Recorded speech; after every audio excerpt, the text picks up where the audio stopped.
bienvenido a todos. Hoy encantados de que nos acompañéis en esta charla que vamos a tener.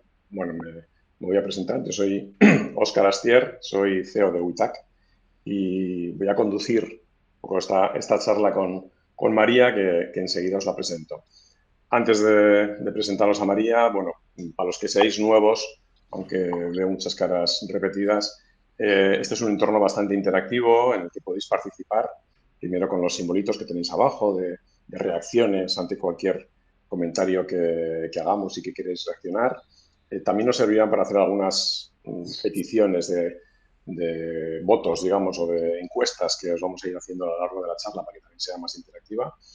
Y también, bueno, podéis participar incluso lanzando vuestras preguntas, que pueden ser en vivo aquí en la arena, a través del muñequito que tenéis arriba con la mano levantada, o a través del chat, que también tenéis ahí a la derecha, que podéis abrir y podéis ahí, bueno, lanzar vuestras preguntas según vayamos avanzando en la charla. Bueno, estos son nuestros encuentros WITAC, que hacemos una vez al mes, los segundos jueves de cada mes a la 1:00, y en el que están orientados a tener invitados que tengan temas que aportar en el mundo del aprendizaje, del conocimiento, de la gestión de las personas dentro de las empresas. Tenéis los encuentros pasados en un enlace que enseguida os compartiremos a través aquí de la herramienta, que podéis ver los encuentros pasados que ya hemos hecho. Hay encuentros de todo tipo, la verdad es que cosas muy interesantes que están teniendo en muchos de los casos miles de visitas, miles de gente, que las personas, pues gracias a que, bueno, aquí estamos unas decenas de personas, pero luego se va viralizando y lo va viendo muchísima más gente. Bueno, paso ya a introduciros hoy a María, que tenemos el lujo de que esté hoy con nosotros. María, a nivel de formación, es graduada en ADE y en Derecho, y en su vida profesional ha ejercido de consultora, de formadora, de speaker especializada en temas de desarrollo de personas, y tiene una amplia experiencia en temas de recursos humanos, de e-learning y de transformación organizacional, ¿vale? Ha trabajado en empresas pues, como Telefónica o como KPMG, y ahora está en Palladium, en el grupo de hoteles Palladium, como directora de recursos humanos. Y además, también, como os decía antes, realiza muchas acciones de voluntariados, y entre ellas, de manera voluntaria, ella es una de las organizadoras y coordinadoras de las charlas TED, que todos conocéis, en Granada. Ella es natural de Granada, y todas las charlas TED que allí se organizan, pues ella está dentro del equipo de organización. Además, habla español, francés, inglés, cosa que me da muchísima envidia, dominar tantos idiomas, y creo que te estás aventurando últimamente incluso con el alemán. Te veo Un poquito. un alto nivel de idiomas. Oye, muchísimas gracias, María, por estar con nosotros. Tienes un perfil muy completo. Seguro que nos aportas ideas muy interesantes en general. Os vamos a dejar su LinkedIn, por si queréis seguirla, contactar con ella. Y bueno, vamos ya a la temática que nos ocupa, que es una temática en la que a María le gusta mucho, es hablar sobre técnicas de productividad. Y en este caso pues lo vamos a orientar sobre todo a técnicas para mejorar la productividad de los equipos de trabajo, ¿vale? Algo que a nivel individual y a nivel colectivo puede interesar a toda nuestra audiencia, y seguro que María tiene cosas muy interesantes que aportarnos. Antes de comenzar, y para ya empezar con un poquito de movimiento y que participéis, os vamos a lanzar una primera pregunta a todos vosotros, a todo el público, un poco para saber un poquito sobre vuestros hábitos, ¿no? Y en concreto, la pregunta que os vamos a lanzar es: ¿cuál de estos hábitos que os vamos a poner ahora en pantalla, cuál de estos hábitos te cuesta más mantener en el día a día? Podéis votar utilizando los colores que tenéis debajo para un poco ver de estos hábitos que os planteamos, si priorizar tareas importantes antes que urgentes, si evitar distracciones digitales, si establecer pausas reales durante la jornada.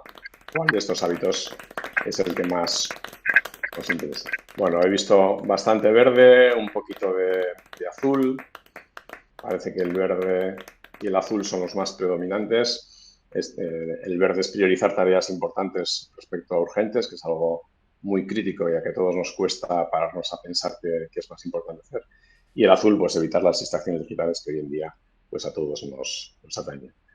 María, ya hemos visto un poco lo que opinan todas las personas que nos acompañan, pero desde tu posición, desde tu experiencia en el ámbito de los recursos humanos y de las personas, ¿cuáles crees que son las señales más comunes que un equipo que no está siendo productivo, para detectar, ¿no?, que un equipo no está siendo productivo? Más allá de los resultados, que por supuesto, ¿qué hábitos o qué señales tú destacarías para detectar esa no productividad? Muchísimas gracias, Oscar, por la presentación. Magnífica, la verdad me siento halagada. De decir que te has adelantado un poquito al futuro. Todavía no soy directora, trabajo en el área de digitalización e learning, pero bueno, en algún futuro llegará. Pero Muy muchísimas bien, gracias. perfecto. Y ahora en cuanto a la pregunta, principalmente una cosa que observo mucho en los equipos es la sensación de urgencia constante y de caos. Es algo que es muy latente y lo puedes, al mínimo que seas poquito observador, se ve. Personas que continuamente están corriendo de una reunión a otra, que incluso salen tarde de una, llegan tarde a otra, están continuamente diciendo estoy a tope, estoy a 1000, no llego, no me da la vida. Al final ese es un hábito que se construye poco a poco, incluso llega a ser cultura de empresa, cultura de algunos equipos, en los que si no dices estas frases como si no encajasen mucho. Algo también que veo que pasa mucho en España, porque a lo mejor en otros países justamente esta cultura, a lo mejor de hacer horas extra o de decir siempre que no llegas, está como mal visto, ¿no? Es como no estás siendo realmente productivo. Y aquí a veces se ve como una virtud el hecho de estar siempre con esa sensación de urgencia, ese caos. Ujú. También tener muchas reuniones sin realmente una toma de decisión, un plan de acción después de esas reuniones. Vemos también equipos en los que baja la proactividad porque no se permiten esos espacios de reflexión, justo como comentabas en la pregunta, ¿no? Esa pausa. Cuando no hay pausa, hay siempre una actividad reactiva a esa presión externa, se reduce la proactividad, se reduce la motivación, el equipo está constantemente cansado y eso se ve, se nota en el ánimo. Son Ujú. personas que están cansadas de manera recurrente, de manera crónica, sin realmente observar un resultado extraordinario en ese equipo. Ujú. Vale. Ahí entiendo que es difícil un poco separar, ¿no? También un poco la tensión que a veces tenemos en el día a día por las prisas, que eso yo sí entiendo que nos lleva a esa pérdida de efectividad, como tú dices, ¿no? Y sobre todo a hacer reuniones por reuniones sin que realmente se tomen decisiones definitivas y luego se haga un seguimiento de esas reuniones. Entiendo que es Claro, que vienes a y decir siempre va a esto. haber picos y es normal que en un pico, pues evidentemente no llegues, tengas que echar horas extras y todo, pero cuando eso se convierte en sistemático, ahí ya es cuando realmente hay un problema de productividad. Ujú, está claro. Y dándole un poco la vuelta a los hábitos, es decir, si tuvieras que elegir un hábito que a ti personalmente por ejemplo, te ha cambiado, crees que te ha cambiado la vida profesionalmente, qué hábito elegirías, ¿no? ¿Y por qué? Pues es muy buena pregunta, la verdad. Yo fíjate que diría algo súper simple, sencillo, que todo el mundo puede hacer, que es escribir un objetivo o dos al día. Y escribirlo realmente de manera manual, en una hoja. A mí me sirve muchísimo. Yo en la manera, en el día en el que lo escribo, noto ya cierto compromiso por el hecho simplemente de haberlo escrito. E incluso noto una diferencia en los días en los que me levanto y quiero hacer un montón de cosas y simplemente lo pienso, pero no llego a escribirlo, versus cuando tomo una hoja y digo, venga, hoy voy a conseguir esto, esto y esto, tres cosas, no hay que pasarse. Realmente, la mayoría de las veces que lo escribo, lo consigo. Ujú. Pues es un buen hábito, desde luego, te compromete con él, digamos, a nivel personal, ¿no? Eso es. Mm. Y te evita que te distraigas con otros temas que vayan surgiendo a lo largo del día y te centres al menos en ese objetivo. Y una pregunta que seguramente es complicada, pero yo creo que muy interesante para todos los oyentes. ¿Qué es más importante para la productividad de un equipo? ¿Las personas, los procesos o las herramientas? Pues también muy buena pregunta. Desde luego necesitamos los tres. No quitaría ninguno. Al final necesitamos procesos sencillos que estén bien definidos para que ayuden a estas personas a aplicar su foco. Luego las herramientas son claves, tener herramientas que faciliten el uso, que sean sencillas de comprender, que no compliquen la vida, más todavía.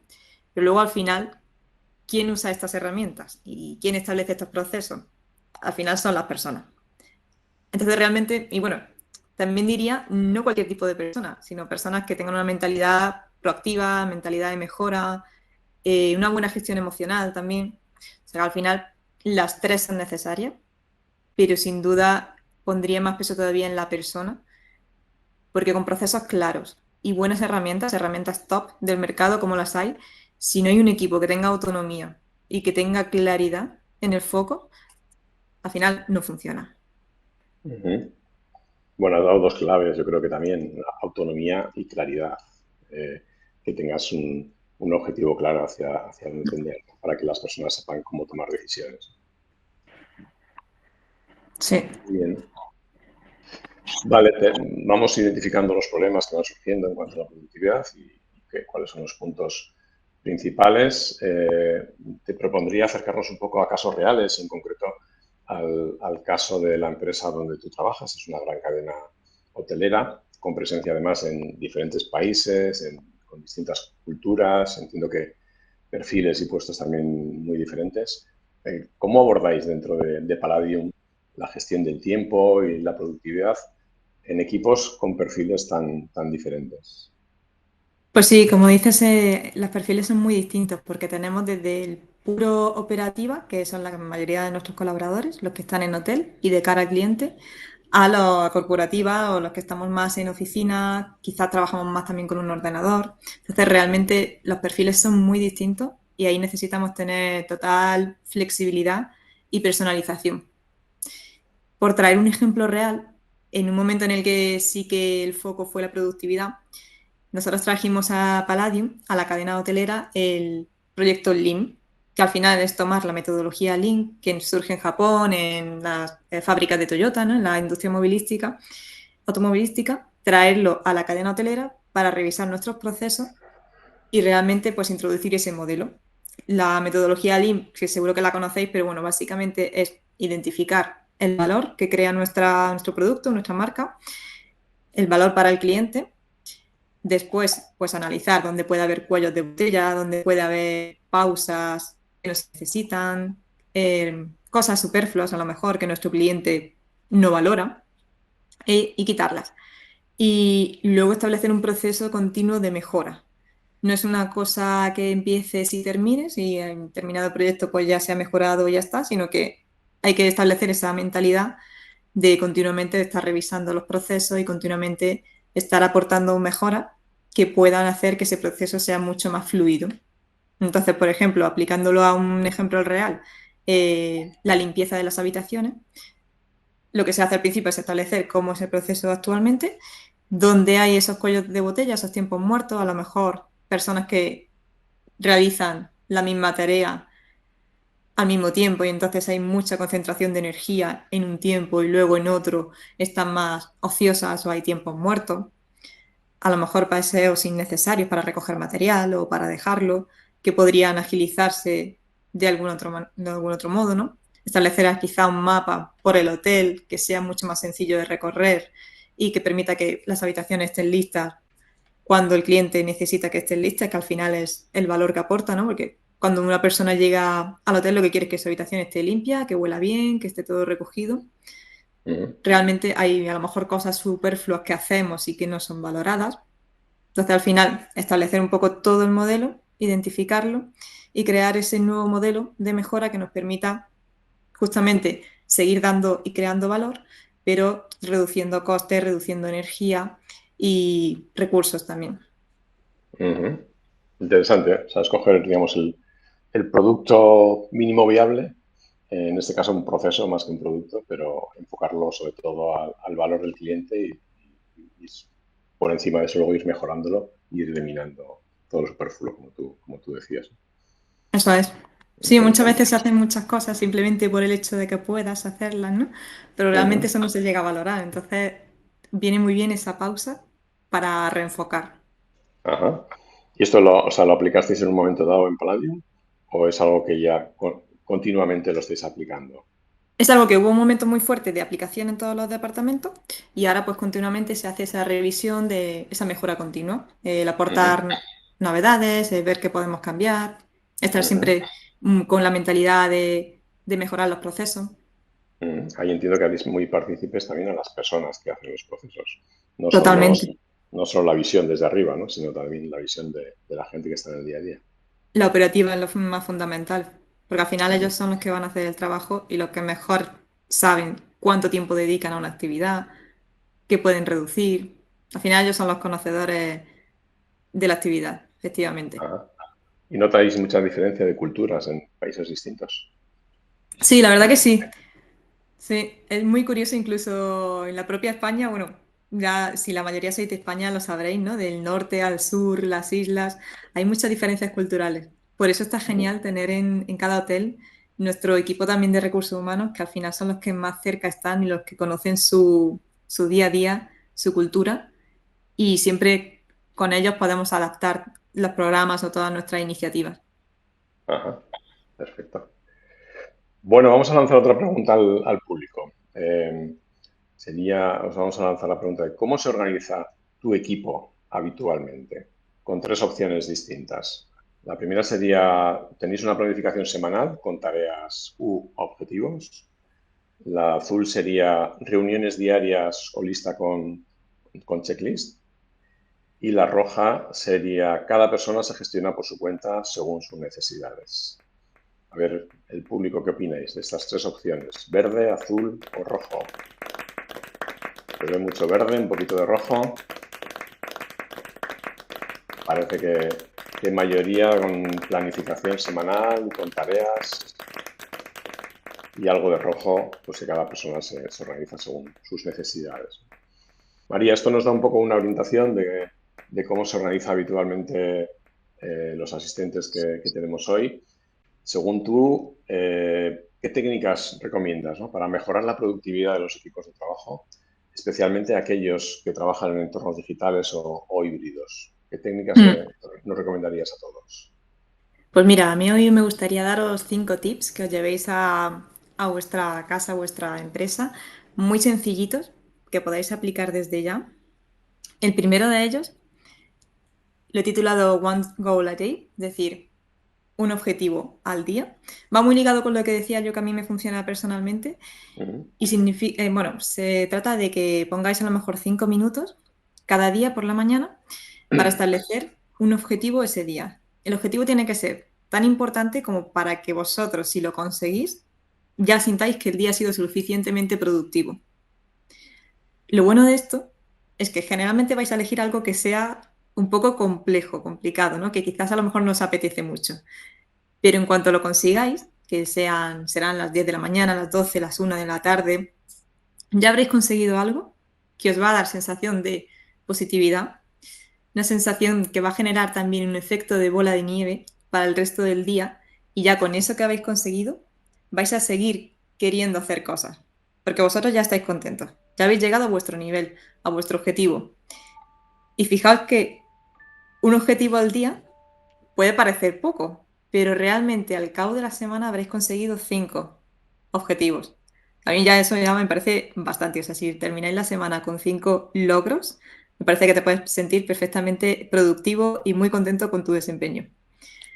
Y lo mejor de todo esto es esa actitud positiva que genera, ¿no? De que tú ya habiendo conseguido algo, ya lo siguiente es como, venga, ¿qué más? ¿Hasta dónde puedo llegar? A mí ese, por ejemplo, me cambia la vida. El siguiente que os recomiendo es bloquear el tiempo. Aquí la mayoría seréis managers, directores, líderes con equipos a vuestro cargo.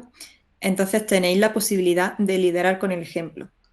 Si vuestro equipo no se bloquea el tiempo para hacer pausas, para reflexionar, sed vosotros los que lo bloqueáis. Un tiempo, una tarde, una hora incluso, dándole prioridad y respetando el tiempo del equipo, sabiendo que todo el mundo en ese momento no puede ser molestado, para que se centren y enfoquen en las tareas que más energía necesitan.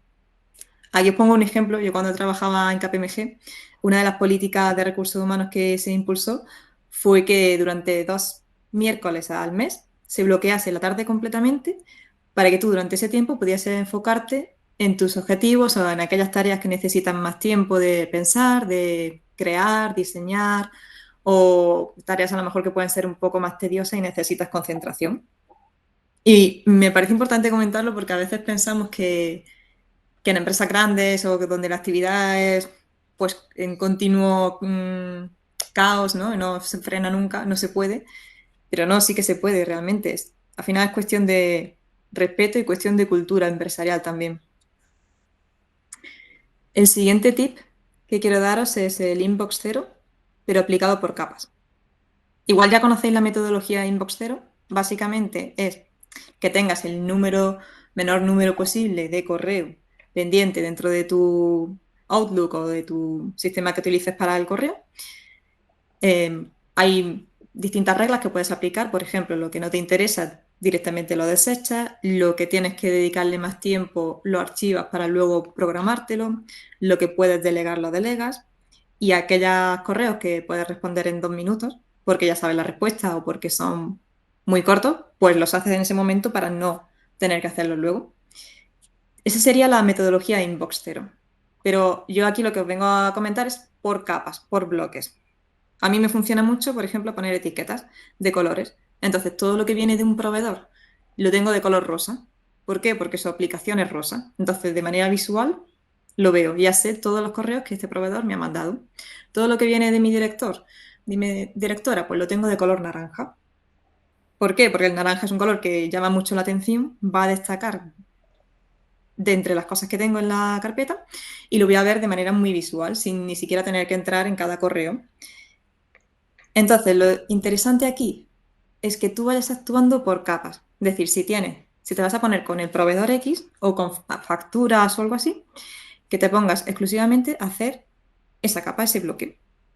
La idea de esto es que cuando tu cerebro tiene que cambiar de actividad, eso le genera mucha energía y realmente produce también un efecto de tarea inacabada. Cuando tú continuamente estás abriendo un correo, tienes que hacer algo, pero luego te metes en el correo siguiente, empiezas a responderlo, pero lo dejas a medias porque vas a la siguiente reunión. Eso al final no se queda en cero. Tu cerebro sigue manteniéndolo y sigue teniendo la sensación de que tiene que acabarlo.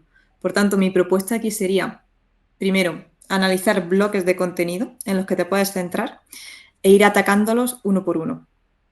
Entonces, si nos vamos a poner a hacer facturas, hacer todo lo que tiene que ver con facturas, porque el proceso es similar o por lo que sea que nosotros lo hayamos puesto en ese bloque. Y cuando terminemos con esa tarea, de verdad darla por terminada y ya cambiar a otra.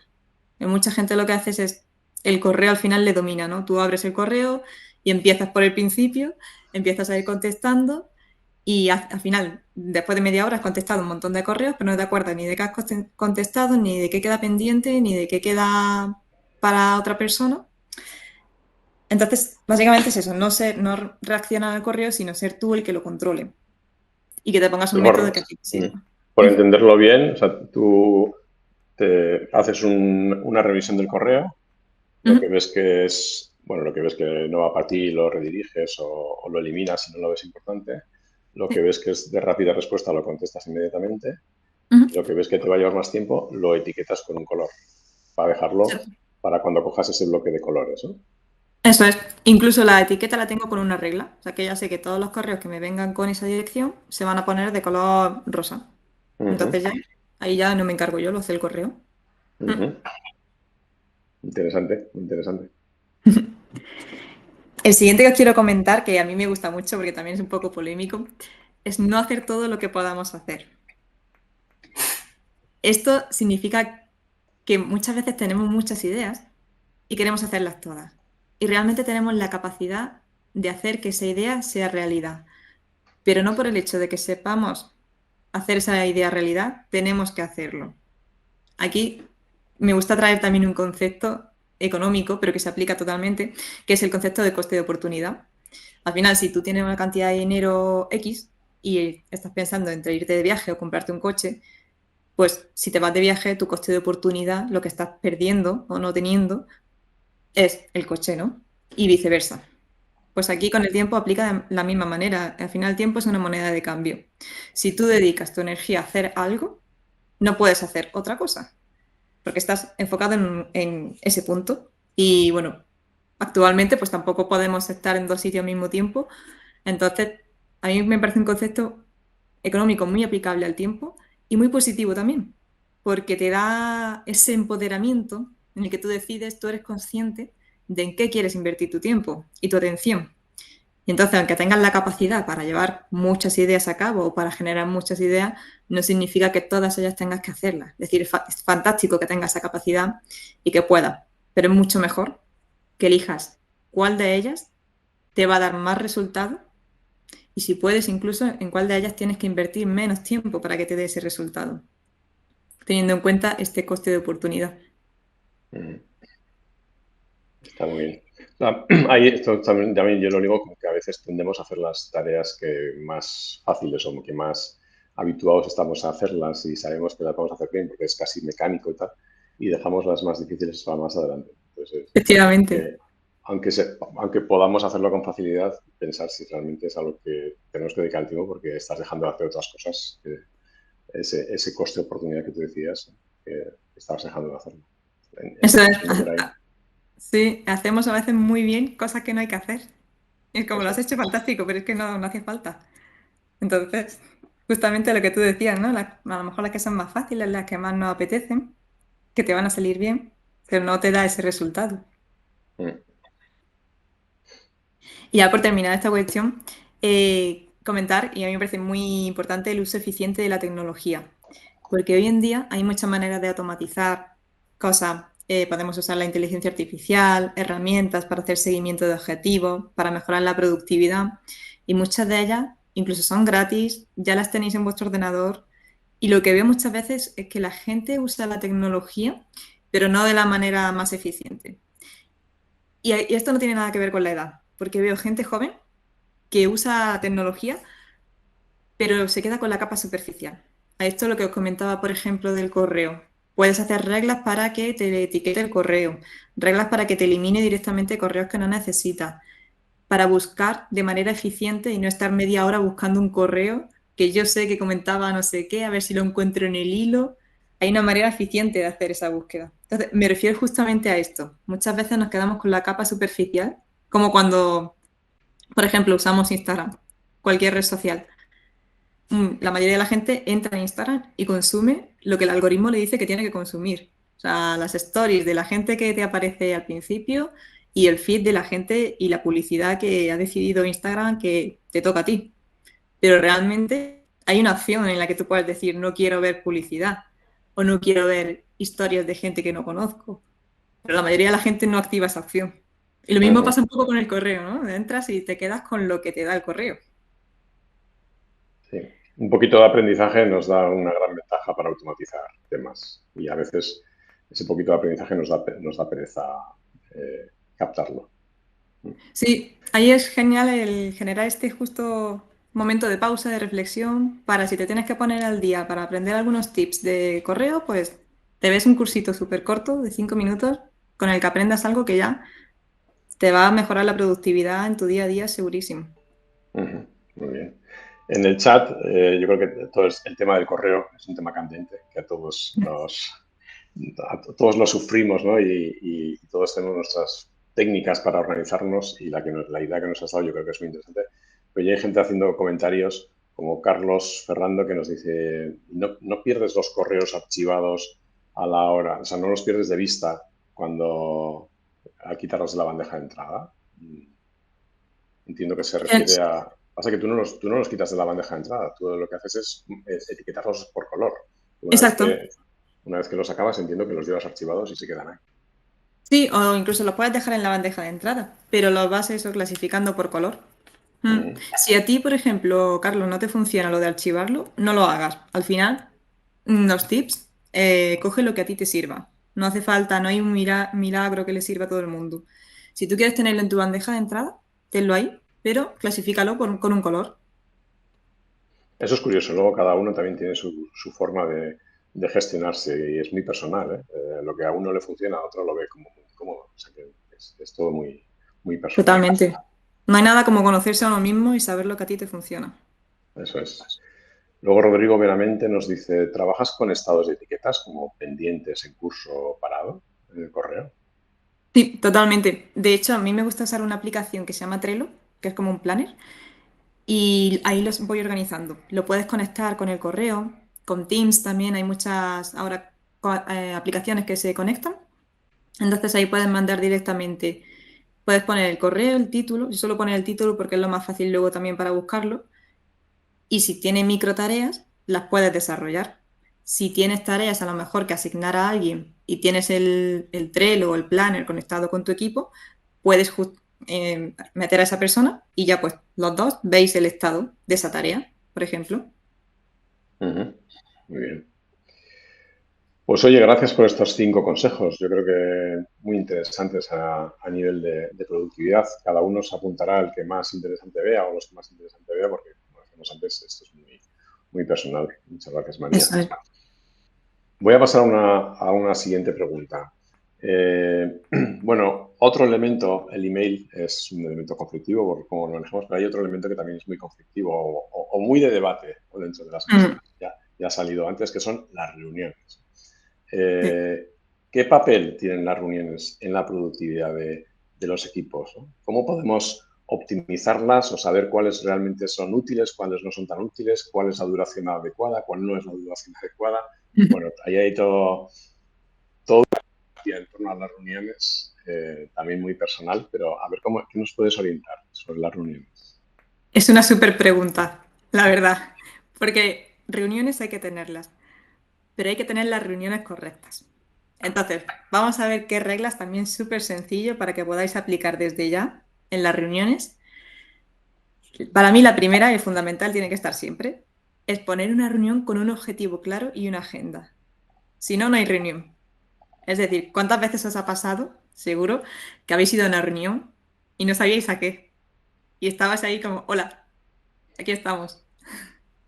O sea, es fundamental para mí eso, elegir un objetivo y una agenda.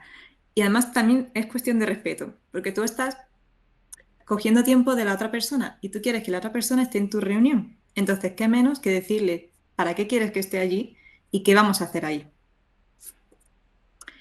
Luego, importante, ya que ponemos una agenda, pues ser también estrictos con la agenda. Es decir, si la reunión muchas veces se va por otros derroteros, empezamos a hablar de otro tema, saber que, oye, pues cortarlo y decir, venga, hemos venido aquí a hablar de esto, vamos a intentar sacar esto adelante y si tenemos que abrir otra reunión en un futuro para este otro debate, pues lo hacemos. Pero intentar en la medida de lo posible respetar la agenda. En cuanto a la duración que comentabas, Oscar, a mí me gustan mucho las reuniones de menos de una hora 100% y menos de 45 minutos. Cuando la reunión dura más de 45 minutos, seguramente ya es un taller, es un workshop, es una dinámica de equipo, es otra cosa. Pero si queremos tomar decisiones, tienen que ser menos de 45 minutos si se puede. Si se puede menos, media hora o incluso 15, pues genial.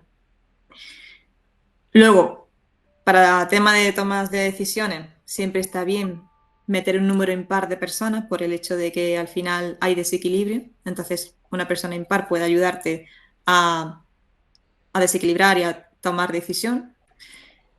Intentar introducir también menos de 7 personas cuando haya que tomar decisiones para que no se alarguen en exceso, no surjan debates extra. El número 4 me parece también muy interesante, que es meter el número mínimo de personas posible. Es decir, meter realmente en la reunión solo a la gente que de verdad tenga que estar ahí y que tiene que decir algo. Porque a veces también metemos a personas por si acaso, por si suena algo que les pueda interesar o simplemente porque están en el mismo equipo. Entonces, realmente, al final estás comprometiendo el tiempo de una persona que podría estar haciendo otra actividad simplemente por si acaso. Entonces, sería aquí la recomendación dedicar un poco de tiempo a ver a quién estoy convocando y si todo el mundo que está en la reunión realmente tiene que estar. Y finalmente, terminar siempre la reunión con unos próximos pasos. Decir que se hagan cosas, que salga un plan de acción, unos próximos pasos, una tarea que te llevas de la reunión, para que Ujú. no sea simplemente venimos aquí a conversar, sino realmente venimos aquí a hacer que las cosas pasen. Y Muy interesantes como... esas. Ujú. ¿Perdón? No, no, que te iba a decir que súper interesantes los 5 consejos y estoy de acuerdo con ellos. Me Yo alegro oír. añadiría ahí un punto que es el peso de la persona que organiza la reunión, que al final es quien tiene que liderarla, ¿no? Y quien tiene un poco que marcar que no se desvíe hacia otras temáticas, como tú decías antes, y ser práctico con los tiempos y marcar esos próximos pasos, ¿no? Esa persona yo creo que tiene que ejercer, ¿no? Como un poco de líder de la reunión, Mm. aunque a veces incluso no sea la persona de mayor cargo dentro de la reunión. Sí, eso es, que tenga un poco la habilidad de saber cuándo se está yendo hacia otro tema y cortar con sutileza y, bueno, lo mejor que se pueda, ¿no? Pero sí, dirigir esa reunión. Sí, eso sí, yo lo veo importante también. Carlos nos dice una frase, esa reunión pudo ser un email. Entiendo que se refiere a evitar reuniones que pueden ser un email informativos y listo, ¿no? Efectivamente. Esto También es algo que evitar también, mails que pueden ser chat. sí, sí. Esto es algo que también pasa mucho. Bueno, pues interesante, ¿eh? El tema este de las reuniones, que yo creo que todos, en mayor o menor grado, pues le sufrimos, ¿no? Que no sean lo más óptimas posibles a veces. Y hay Mm. otro punto también en todo este tema de la productividad de equipos de mucho peso, que son, digamos, los mandos intermedios, managers, líderes, depende de en dónde les llamaremos de una manera, les llamamos de otra, pero bueno, al final son mandos intermedios de diferentes equipos, ¿no? Según tu experiencia, ¿qué errores crees que son habituales en estos perfiles, ¿no? A la hora de liderar sus equipos? ¿Qué errores son los que afectan luego más a la productividad de los equipos? ¿Nos podrías dar Mm. una orientación para esos jefes intermedios? Y primero también me gustaría romper una lanza en favor de los managers sobre todo, porque muchas veces son personas que han llegado a ese puesto por, bueno, por antigüedad en la empresa, por situaciones coyunturales, pero realmente no se le ha acompañado con la formación necesaria. Entonces, yo entiendo que la gente hace lo mejor que puede con las herramientas que tiene. Y también quiero ahí reforzar la necesidad de que cuando sepáis que alguien va a llegar a ser manager o quiere ser manager, que se le esté formando desde antes de que tenga esa responsabilidad, para evitar precisamente muchos de estos errores que ahora comentaremos, como por ejemplo confundir control con productividad. Al final, una supervisión excesiva mata la autonomía. Lo ideal del manager o del líder es que tenga objetivos claros, que sepa transmitírselo a su equipo, pero que luego le dé al equipo un entorno de autonomía en el cual el equipo puede llegar al resultado de la manera que mejor pueda. Y luego siempre, una vez llegado el resultado, analizar cómo se ha hecho, a ver si se puede hacer de una manera más eficiente, pero no estar controlando cada pasito que da el equipo. Otro error que veo mucho y quizá no ser consciente de ello es castigar a los que proponen mejoras. Y esto lo veo mucho porque alguien dice una mejora de, oye, esto se podría hacer de esta manera, es mucho más eficiente. Y dicen, genial, pues tú que has tenido la idea te encargas de llevarla a cabo. Y es como, oye, pero que yo lo digo, pero para mejorar, pero yo también estoy a tope, a lo mejor no me puedo encargar con esto. Y lo que debería hacer el manager es recoger esa idea, si es buena realmente, y ver si hay un equipo que pueda liderar ese proyecto, si necesitan a varias personas, si lo puede hacer él, calzarlo un poco, ¿no? No darle esa responsabilidad a la persona que propone, porque la segunda vez que se le ocurra una idea, seguramente se va a pensar 2 veces si decirlo o no decirlo. Entonces, esto muchas veces mata también la proactividad. Ujú, totalmente de acuerdo. Otro error que también ligado a lo que comentábamos al principio es promover la cultura del estar ocupado como virtud. Es decir, que ya tu líder esté siempre diciendo estoy a tope, estoy a 1000, no llego, no puedo, no vaya a tu reunión de one-to-one, te posponga reuniones, te cambie el calendario sin preguntarte. Al final, vuelvo a comentar que para mí la productividad tiene muchísimo que ver con el respeto. Entonces, desde ese rol de liderazgo, tú puedes ya dar la imagen y con el ejemplo liderar con lo que tú quieres que haga tu equipo, ¿no? Entonces, por ejemplo, si es verdad que estás a 1000, intentar cambiar ese lenguaje, que al final el lenguaje afecta muchísimo a lo que nosotros nos decimos y la realidad que creamos en nuestro entorno. Entonces, aunque tú estés a 1000, intenta decirlo de una manera a lo mejor más positiva o intentar siempre mostrarte abierto, aunque estés a tope y tengas muchos proyectos, a tu equipo. no ir retrasándole las reuniones, no ir posponiendo o no atendiendo realmente sus necesidades. Y esto está muy relacionado con algo que también hemos comentado, que es dejar y crear espacios para la pausa y para el error.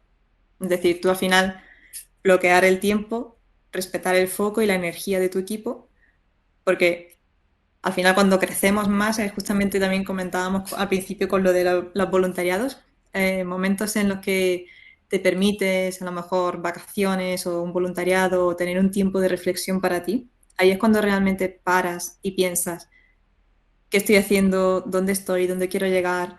¿Estoy contenta o no? Ese es el momento en el que más creces. Pero si tú continuamente estás haciendo, haciendo, haciendo y produciendo como si fuera una máquina, no te pausas nunca, nunca reflexionas, no sabes. No sabes si estás contento con las que estás haciendo, si quieres hacer algo distinto, si puedes hacerlo mejor. Simplemente haces, pero sin un foco, ¿no? Sin un propósito realmente. Entonces, para mí es fundamental eso, crear y favorecer esos espacios de crecimiento, de error también, que para poder equivocarnos tiene que haber previamente un entorno de seguridad en el que la persona se pueda equivocar y pueda decir, esto podríamos haberlo hecho de otra manera. No buscar culpables, sino a lo mejor co-crear como un sentimiento de colectivo, de equipo, de decir, ¿cómo podemos hacer esto? En esta reunión faltó a lo mejor este ingrediente y impactó de tal manera en nuestro proyecto. Entonces, como equipo, ¿cómo podemos solucionarlo? Eso es un muy buen enfoque porque al final quita el peso de una persona responsable y lo pone en el equipo. Y le da autonomía al equipo también para que sea él el que decida cómo quiere llegar al resultado. Consejos interesantes, sin ninguna duda. Otro punto también interesante e importante es el feedback, el trasladar feedback a la gente que dependa de ti, ¿no? ¿Qué nos podrías hablar del feedback y su importancia? El feedback es genial y fundamental y si se hace bien, un feedback bien dado aclara muchísimo las prioridades. Aquí es importante que el feedback se dé, es decir, favorecer el entorno para que se dé y que también la persona lo solicite, que a veces las personas que tenemos a cargo no solicitan ese feedback, quizá porque no lo saben que pueden o porque les da cosa, lo que sea. Entonces, generar ese entorno donde el feedback se da de manera constante, no solo en la evaluación de desarrollo, sino constantemente. Fomentar esa responsabilidad también compartida de la que hablaba, ¿no? De que sea un poco del equipo la responsabilidad de pedir feedback, de intentar involucrarse en las mejoras, que se sientan ellos con autonomía. Además, el feedback ayuda mucho a ver puntos ciegos, porque a veces lo que comentábamos también de que trabajamos mucho en cosas que no hay que hacer. Entonces, cuando tú pides feedback, coges como una perspectiva desde más atrás, ¿no? Ves la gran foto total y dices, vale, estoy haciendo genial algo que no tengo que hacer.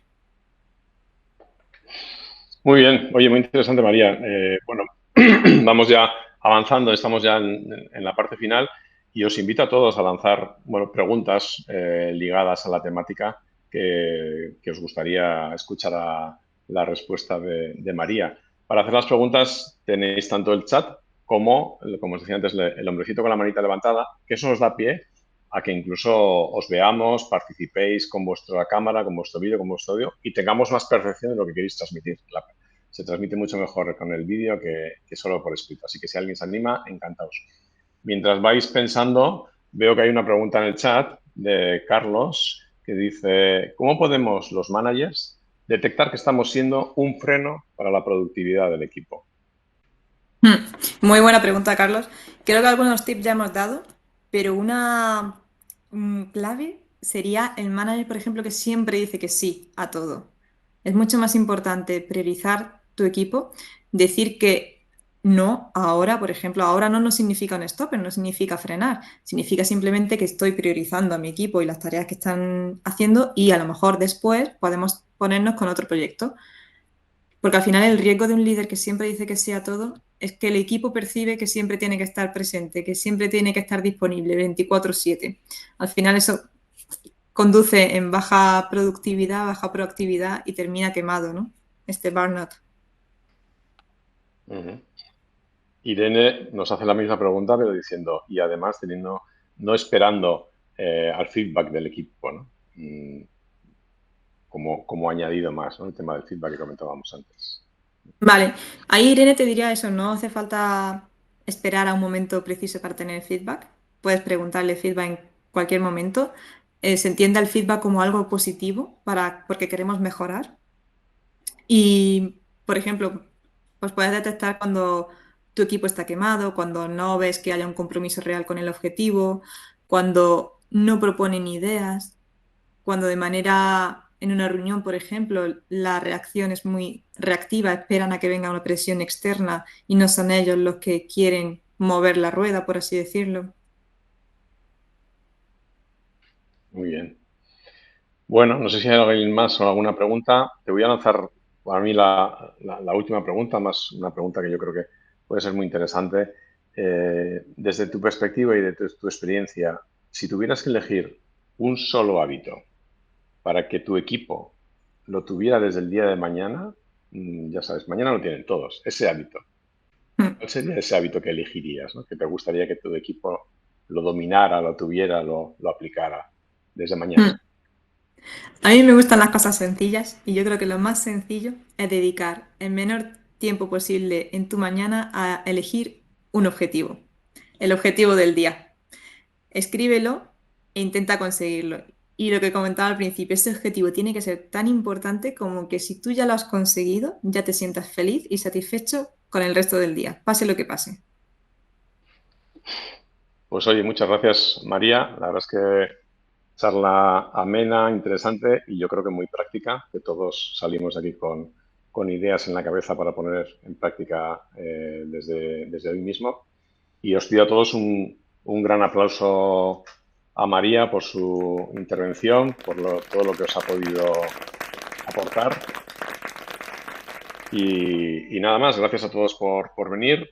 Os esperamos en próximos encuentros y como os decía antes, también podéis ver los anteriores encuentros que han sido muy interesantes en nuestra web o en nuestro canal de YouTube. Hasta aquí. Muchas gracias, María. Un placer.